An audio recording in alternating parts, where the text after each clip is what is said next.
أعوذ بالله من الشيطان الرجيم. بسم الله الرحمن الرحيم. السلام علیکم ورحمۃ اللہ وبرکاتہ۔ سورہ یونس آیت نمبر 71 سے 74۔ ان الحمد للہ والصلاة والسلام علی رسول اللہ اما بعد۔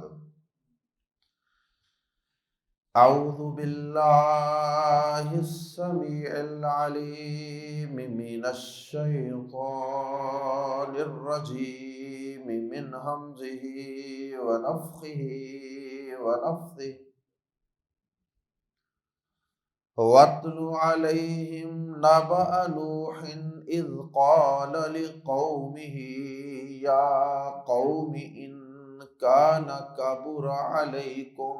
مَقَامِي وَتَذْكِيرِي بِآيَاتِ اللَّهِ فعلى الله توكلت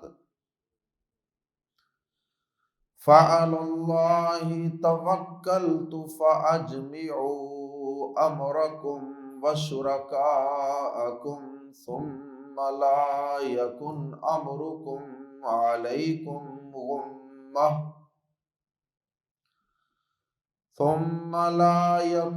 أمركم عليكم غمة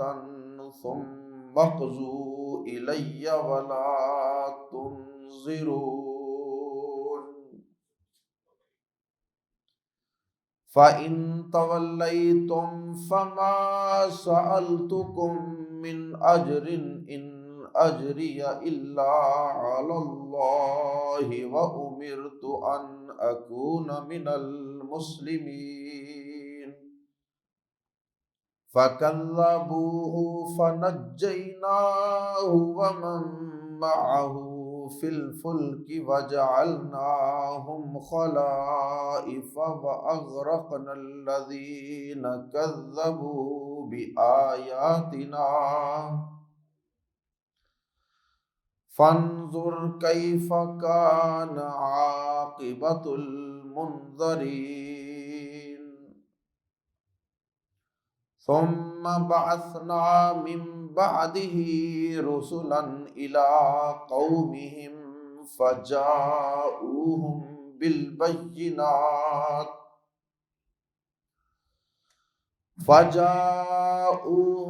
بِالْبَيِّنَاتِ فَمَا كَانُوا لِيُؤْمِنُوا بِمَا كَذَّبُوا بِهِ مِن قَبْلُ كَذَلِكَ نَطْبَعُ عَلَىٰ قُلُوبِ الْمُعْتَدِينَ۔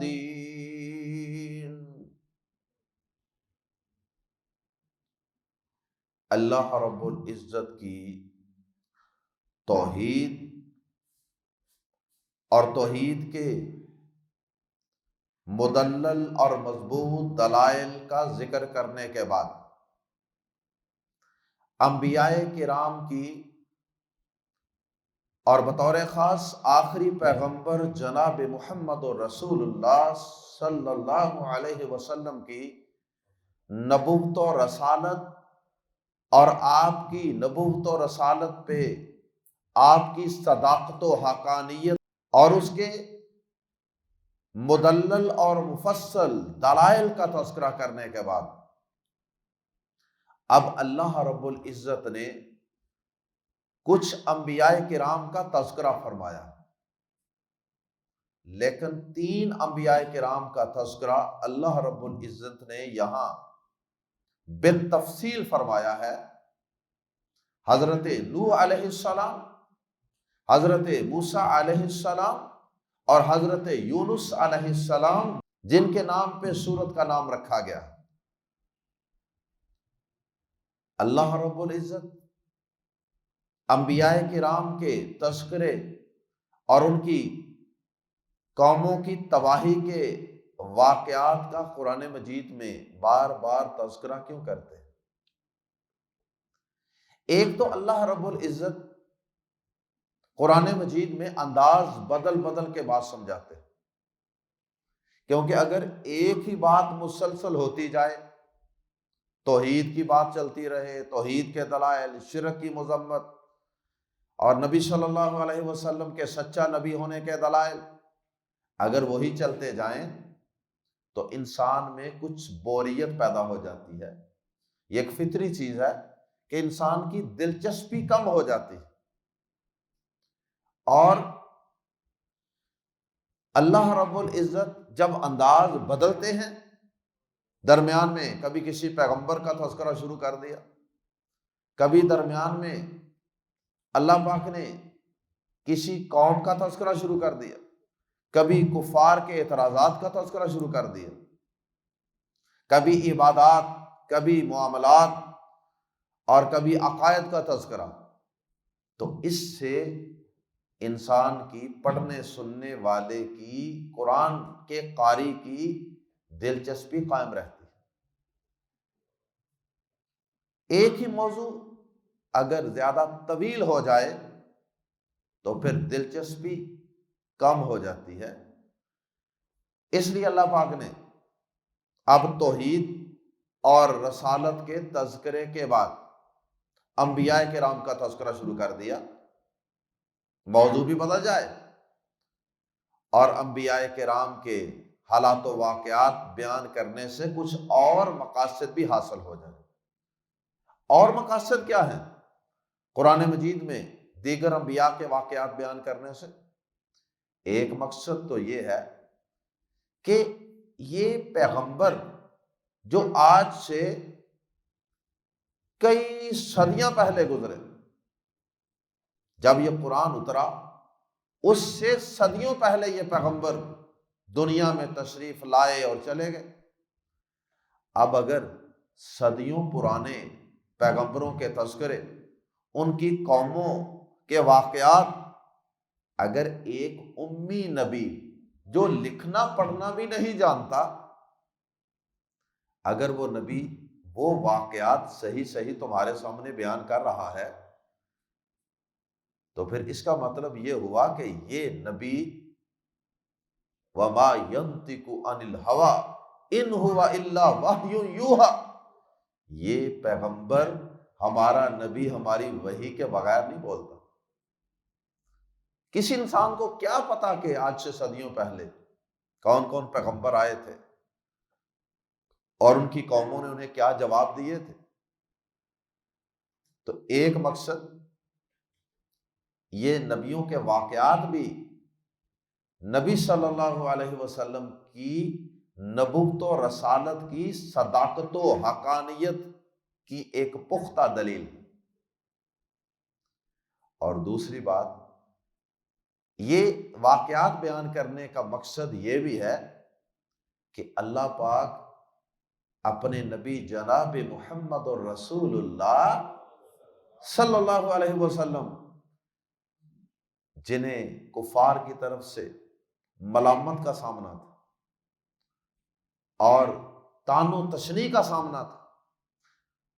اور طنز و مذاق کا سامنا تھا، جیسا کہ گزشتہ آیات میں ہم نے پڑھا، اللہ پاک نے آپ کو تسلی دی تھی، لا يحزنک قولهم، اے نبی صلی اللہ علیہ وسلم آپ کو ان کافروں کی باتیں غمگین اور رنجیدہ اور غم زدہ نہ کریں۔ تو نبیوں کے واقعات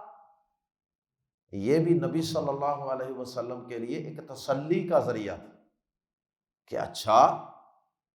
یہ کام مجھ سے پہلے پیغمبروں کے ساتھ بھی ان کی قومیں کرتی رہی ہیں، میں کوئی نیا تو نہیں ہوں کہ جس کے ساتھ یہ پہلی دفعہ ہو رہا ہے۔ تو یہ تو سارے پیغمبروں کے ساتھ ایسے ہی ہوتا ہے۔ تو جب انسان کو یہ پتہ چلتا ہے نا کہ میرے جیسے اور بھی ہیں، تو فطری طور پہ اس سے انسان کو کچھ تسلی ملتی ہے۔ اللہ اکبر۔ جیسے وہ غزوہ تبوک سے پیچھے رہنے والے 3 صحابہ تھے، تو جب سارے لوگ جا کے نبی صلی اللہ علیہ وسلم کے پاس اپنے اپنے عذر ایکسکیوز پیش کر رہے تھے، تو یہ بھی گئے تھے، تو انہوں نے سچی بات کر دی، تو بعد میں انہوں نے پوچھا تھا نا کسی سے کہ اچھا یہ بتاؤ کہ میری طرح کسی اور نے بھی سچی بات کی ہے اور سچی بات کر کے بظاہر پھنس گیا؟ تو لوگوں نے کہا تھا ہاں تمہارے جیسے دو اور بھی۔ تو کہتے ہیں کہ جو میرے ذہن کے اندر پہلے تھوڑا سا شیطان وسوسے سے ڈال رہا تھا نا کہ واپس جا کے بیان بدل لو، سٹیٹمنٹ چینج کر لو، میں نے کہا اچھا میرے جیسے دو بدری صحابی اور بھی ہیں،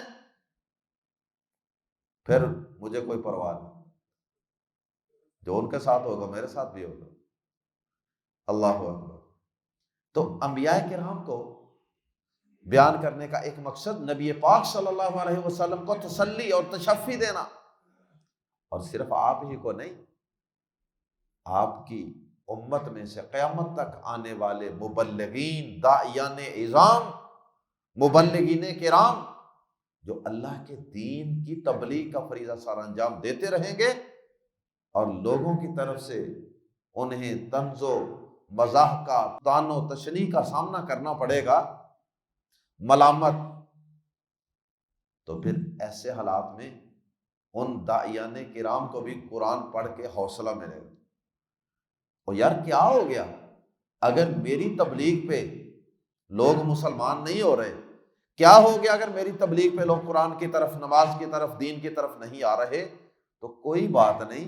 حضرت نوح علیہ السلام بھی تو ہے تھے نا، جو 950 سال تبلیغ کرتے رہے، لیکن اس کے باوجود اولو العزم،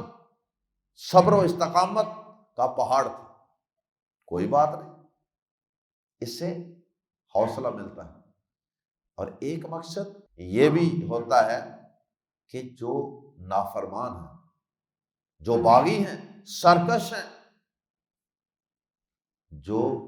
شرک پہ ڈٹے ہوئے ہیں، جو میں نہ مانو کی رٹ لگائے ہوئے ہیں، صرف اپنے آباء و اجداد کے مذہب کو جسٹیفائی کرنے کے لیے، اس کو سچا ثابت کرنے کے لیے، سابقہ اقوام کی تباہی کے واقعات جب ان کو قرآن میں سننے پڑھنے کو ملیں گے، شاید اس سے وہ ڈر جائیں، اس سے ان کے دل کی دنیا بدل جائے، اور وہ کچھ عبرت حاصل کر لیں، ان کو شاید کوئی تنبیہ ہو جائے، وہ وارن ہو جائیں کہ یار دیکھو فلاں پیغمبر کی قوم نوح علیہ السلام کی اور موسیٰ علیہ السلام کی، فرعون اور آل فرعون غرق ہو گئے تھے، تو اس کے برعکس یونس علیہ السلام کی قوم نے توبہ کر لی، وہ بچ گئے تھے۔ تو یہ بھی ایک مقصد ہے۔ تو یہاں سے اللہ پاک نے جن 3 پیغمبروں کا تذکرہ کیا، سب سے پہلے پیغمبر ہیں حضرت نوح علیہ السلام۔ یہاں آیات زیر تفسیر میں اللہ پاک نے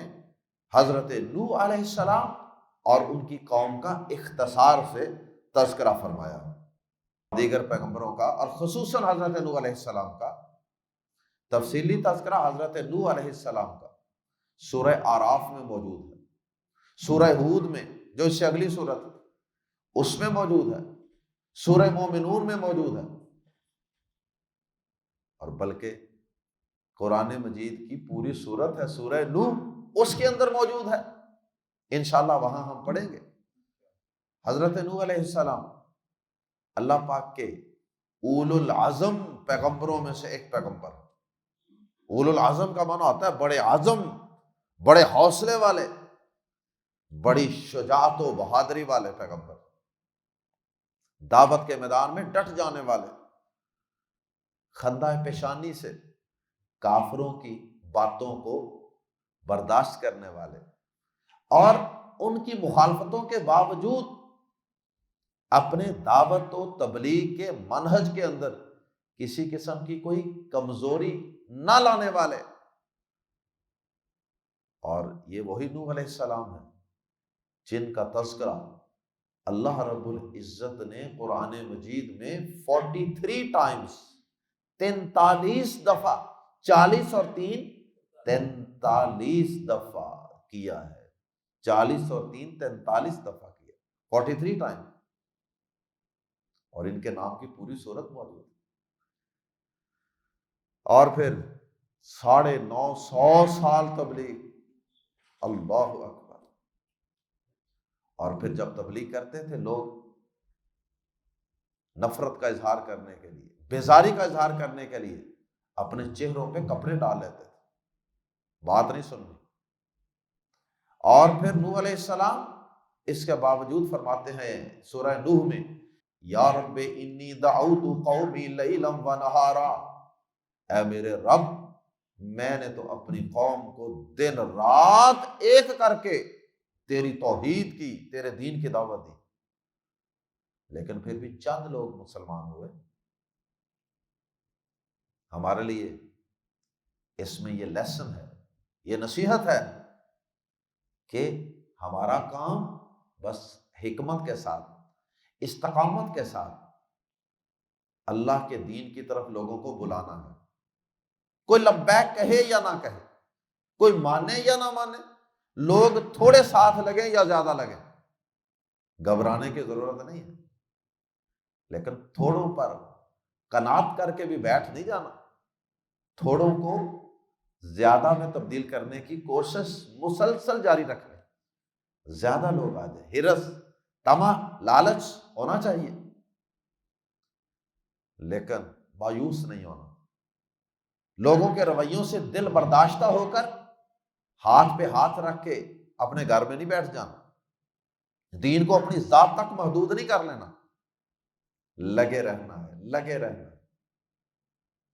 اللہ اکبر۔ بعض اوقات ایک دائی لوگوں کا دین کے ساتھ، قرآن کے ساتھ جو رویہ ہوتا ہے اس کو دیکھ کر دل برداشتہ ہو جاتا ہے طبی طور پہ، لیکن یہ انبیاء کرام کے واقعات اس کو پھر سے چارج کر دیتے، حوصلہ دے دیتے، اٹھو، بڑھو، ہمت کرو، ڈٹ جاؤ، جم جاؤ، لگے رہو، تمہارا کام صرف پہنچانا ہے، وما علینا الا البلاغ المبین، ہمارا کام تو صرف دلائل کو، واضح دلائل کو اچھے طریقے سے پہنچا دینا۔ حضرت نوح علیہ السلام حضرت آدم علیہ السلام کے بعض روایات کے مطابق 10 صدیاں بعد دنیا میں تشریف لائے، بڑے لمبے عرصے کے بعد۔ آدم علیہ السلام کے بعد ایک لمبا عرصہ اس زمین پہ صرف ایک اللہ کی عبادت ہوتی رہی، پھر آہستہ آہستہ آہستہ آہستہ جب نوح علیہ السلام کی قوم نے، ان کے دور میں جب لوگوں نے آہستہ آہستہ نیک لوگوں کی مورتیاں بنائیں، پھر ان کے بت بنائے، پھر انہی کی عبادت شروع کر دی، تو پھر اللہ پاک نے نوح علیہ السلام کو رسول بنا کے مبعوث فرمایا، اور حضرت نوح علیہ السلام کی اور ہمارے نبی پاک صلی اللہ علیہ وسلم کی دعوتی زندگی میں ایک مماثلت بھی ہے، سملیرٹی بھی ہے۔ وہ کیا ہے؟ نوح علیہ السلام کی قوم بھی بت پرست تھی، ہمارے نبی پاک صلی اللہ علیہ وسلم کی قوم بھی بت پرست ہے۔ اللہ اکبر۔ آئیے قرآن مجید کے الفاظ میں پڑھتے ہیں قصہ حضرت نوح علیہ السلام اور ان کی قوم کا۔ وَاتْلُو، اور تلاوت کر اور پڑھ کر سنا، علیہم، ان پر، نبأ، خبر، واقعہ، قصہ، سورہ نبأ، وَاتْلُو علیہم نبأ نوح، اے پیارے حبیب جناب محمد رسول اللہ صلی اللہ علیہ وسلم، آپ ان لوگوں کو، عوام الناس کو، اپنی قوم کو نوح کی خبر پڑھ کر سنائیے، نوح کے حالات و واقعات پڑھ کر سنائیے۔ اذ قال، جب اس نے کہا، لی سے قالا کے بعد پریپوزیشن لفظ لی آتی ہے ہمیشہ، اذ قال لی، جب اس نے کہا، سے کس سے؟ قومی ہی، اپنی قوم سے، یا قومی، قومی کی میم کے آگے چھوٹی یا تھی، قومی، جیسے ربی کتابی، میری کتاب، میرا رب، قومی میری قوم، لیکن یا عربی زبان میں آخر سے اکثر حذف کر دی جاتی ہے، اس لیے میم کے نیچے زیر اس یا کے حذف ہونے کی علامت ہے، کیونکہ یا سے پہلے ہمیشہ زیر آتی ہے۔ یا قومی، لمبا نہیں کرنا میم کو، یا پڑھنی نہیں ہے، لیکن ذہن میں رکھنا ہے کہ یہاں یا موجود ہے جو حذف ہو گئی، اور ہم اس کا ترجمہ کریں گے یا قومی، اے میری قوم، ان اگر کانا ہے، کابورا مشکل، باری، کابورا مقتن عند اللہ، قرآن مجید میں آتا ہے کابورا بڑا، جیسے ثاقولا بڑا ثقیل، کابورا باری، بڑا ہونا، باری ہونا، بوجھل ہونا، علیکم تم پر، ان کانا کابورا علیکم، اگر بہت بھاری گزرا ہے تم پر، مقامی میرا کھڑا ہونا، چوکوں چوراہوں میں نبی رسول بن کر، داعی مبلغ بن کر، تمہاری شرک کی مجالس میں، تمہارے میلوں ٹھیلوں درباروں میں جہاں تم شرک کرتے ہو، وہاں پہ اگر میرا کھڑا ہونا تمہیں بھاری لگتا ہے، تمہیں برا لگتا ہے، تمہیں بوجھل لگتا ہے، وَتَذْکِیری، اور تذکیر نصیحت کو کہتے ہیں، وَتَذْکیر، تذکیر نصیحت، اور چھوٹی یا کا معنی میری، وَتَذْکِیری، اور میرا نصیحت کرنا، بھی ساتھ، اپنی من مانی سے میں نصیحت نہیں کرتا، بھی ساتھ آیات اللہ، اللہ کی آیات کے، تو پھر توکل تو تمہیں برا لگتا ہے تو لگتا رہے، مجھے کیا پرواہ ہے تمہاری، میری تو یہ ڈیوٹی ہے، فریضہ ہے، فعلی اللہ، فا تو علی اللہ، اللہ ہی پر، اللہ جار مجرور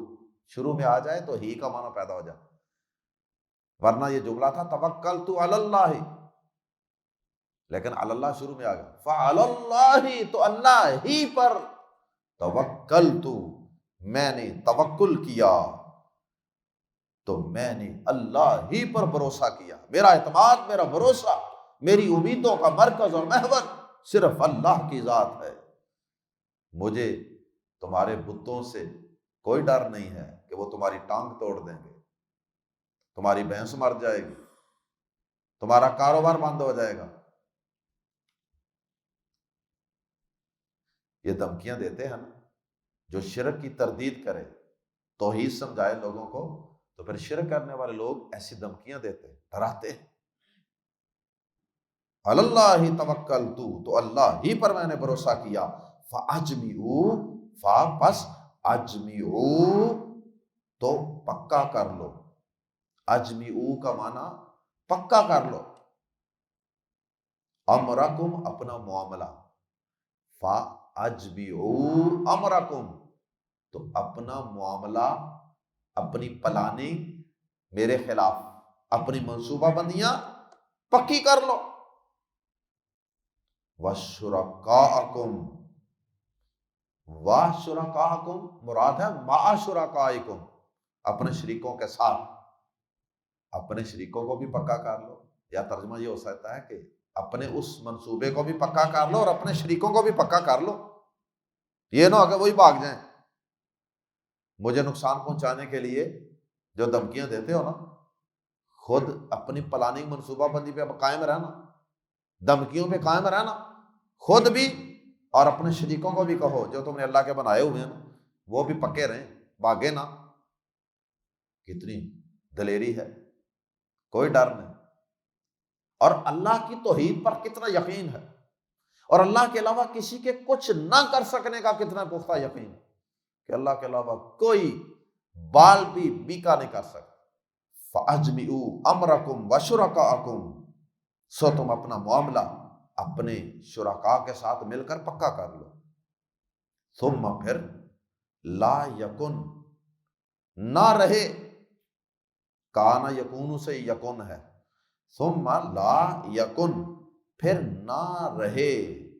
امرکم تمہارا معاملہ، علیکم تم پر، غمتن کسی طرح بھی مخفی، غمتن نکرہ ہے لہذا ہم ترجمہ کر رہے ہیں کسی طرح بھی مخفی نہ رہے، غمتن مخفی پوشیدہ، تم کسی کنفیوژن میں نہ رہنا، وہ جو تمہاری پلاننگ ہے نا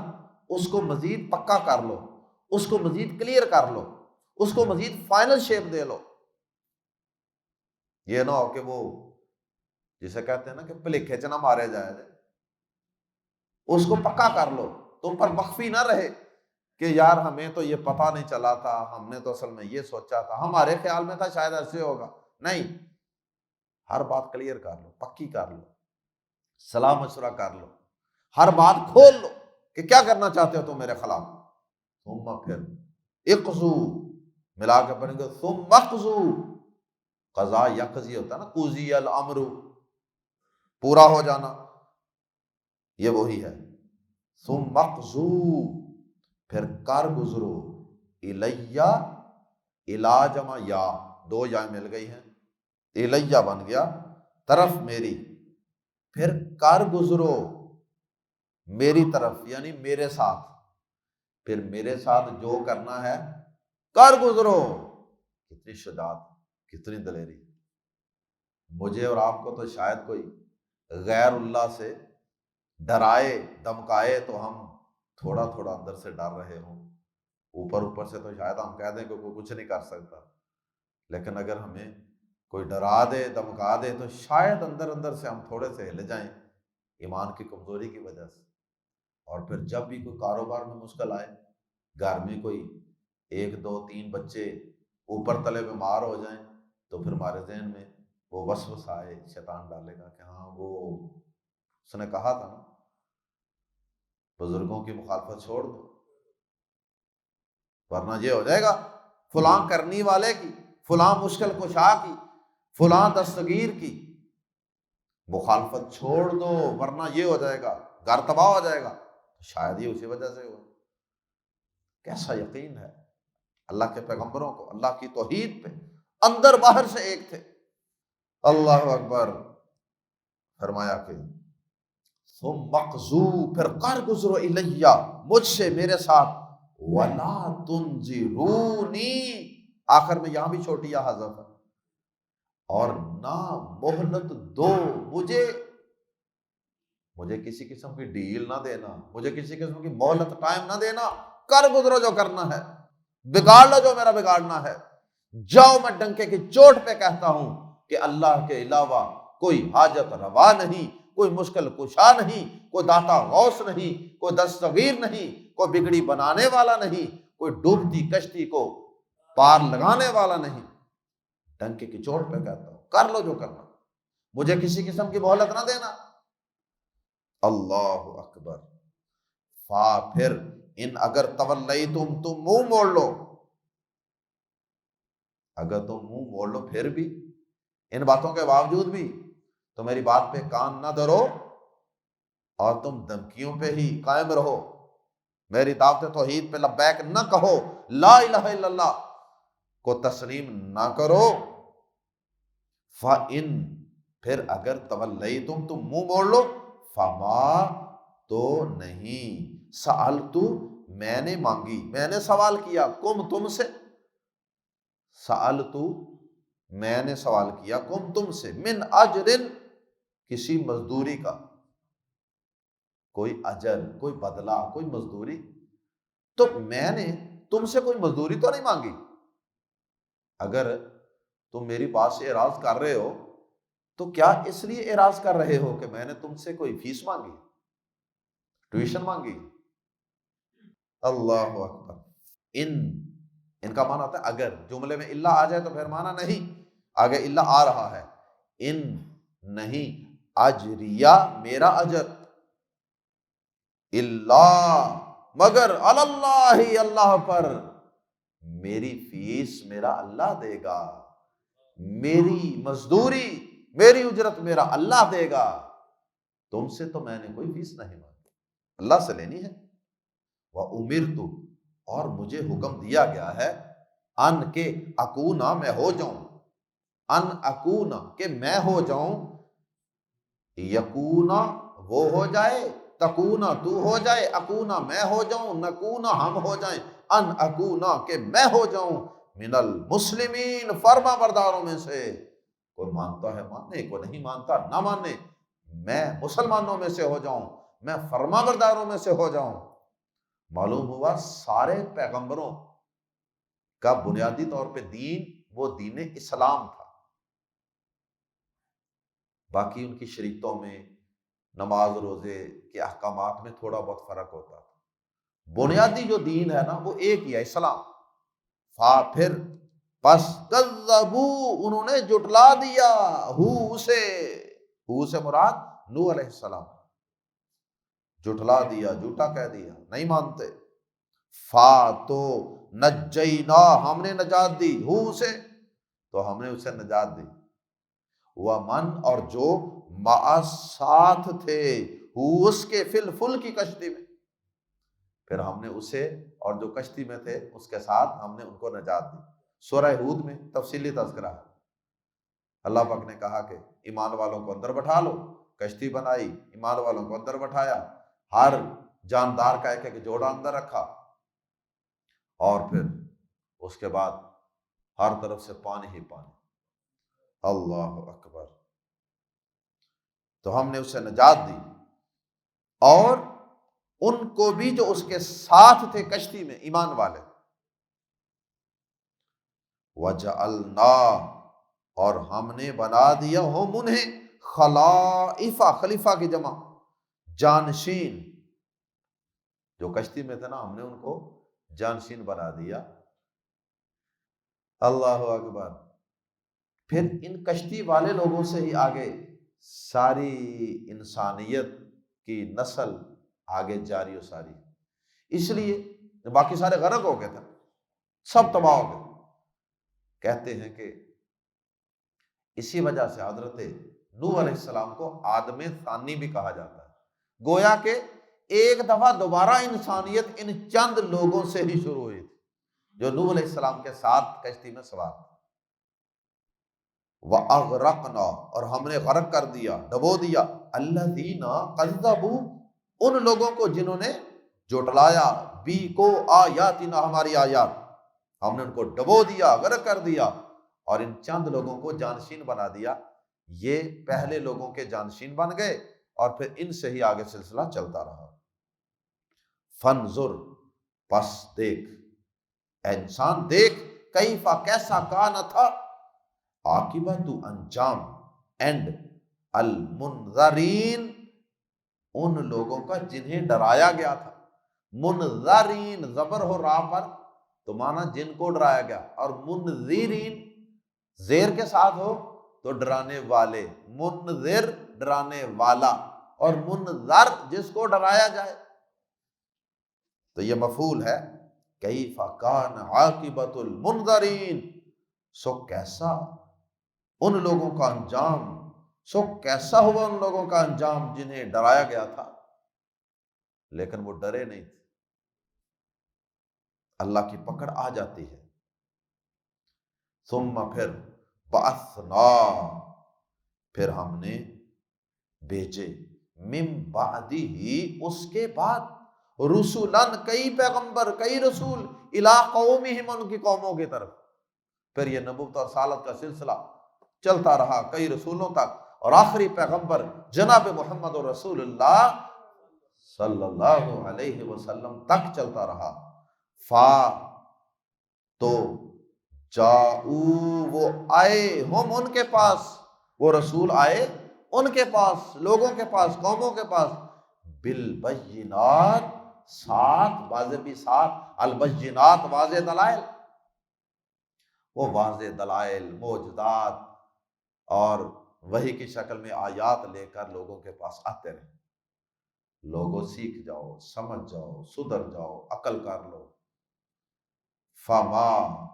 تو نہ کانو تھے وہ، فما کانو وہ تو وہ ایسے نہ تھے، لیکن یؤمنو وہ ایمان لاتے، بازر بھی اس پر ما جسے یا جو کذبو انہوں نے جٹلا دیا بھی جس کو. تو وہ ایسے نہ تھے کہ وہ اس پر ایمان لاتے جسے وہ جٹلا چکے تھے، من قبل اس سے پہلے. کیا مطلب؟ اکثر انسان کے لیے انا کا مسئلہ بن جاتا ہے کہ یار میں ایک چیز کو غلط کہہ چکا ہوں، تو اب میں اس کو کیسے صحیح کہہ دوں اگلے دن، ہفتے بعد، مہینے بعد. لوگ کیا کہیں گے؟ اچھا جی جناب یہ 40 سال 50 سال پہ تو گمراہ رہے تھے. بس یہ چیز انسان کو مار دیتی. ابو طالب کے پاس بھی نبی صلی اللہ علیہ وسلم نے جب ان کو دعوت دی تھی تو لوگوں نے یہی کہا تھا، وہ مرتے وقت ابو طالب مرتے وقت اپنے باپ عبد المطلب کا دین چھوڑ رہے ہو. فرمایا فما كانوا ليؤمنوا بما كذبوا به من قبل، سو وہ ہرگز ایسے نہ تھے کہ اس پر ایمان لاتے جسے اس سے پہلے وہ جھٹلا چکے تھے. یہ چیز رکاوٹ بن گئی قبول حق میں. کذالک، اسی طرح، نطبع، ہم مہر لگا دیتے ہیں، مہر کر دیتے ہیں، سٹیمپ لگا دیتے ہیں، سیل کر دیتے ہیں، علی قلوب، دلوں پر، المعتدین، حد سے گزرنے والوں کے. اسی طرح ہم حد سے گزرنے والوں کے دلوں پر مہر کر دیتے ہیں. ختم اللہ علی قلوبہم وعلی سمعہم وعلی ابصارہم غشاوہ. تو پھر یہ مہریں لگ جاتی ہیں، پھر اللہ پاک قبول حق کی استعداد، صلاحیت ہمیشہ کے لیے چھین لیتے ہیں. اللہ ہم سب کو قرآن مجید سے ہدایت حاصل کرنے کی توفیق عطا فرمائے. اللہ سب کا اقوام کے اور انبیاء کرام کے حالات و واقعات سے ہمیں نصیحت حاصل کرنے کی اور قوموں کی تباہی سے عبرت حاصل کرنے کی توفیق عطا فرمائے. اللہ ہمیں ان انبیاء جیسا دعوت کا، تبلیغ کا جذبہ اور ہمت اور استقامت عطا فرمائے. سبحانک اللہم و بحمدک، اشہد ان لا الہ الا انت، استغفرک و اتوب الیک.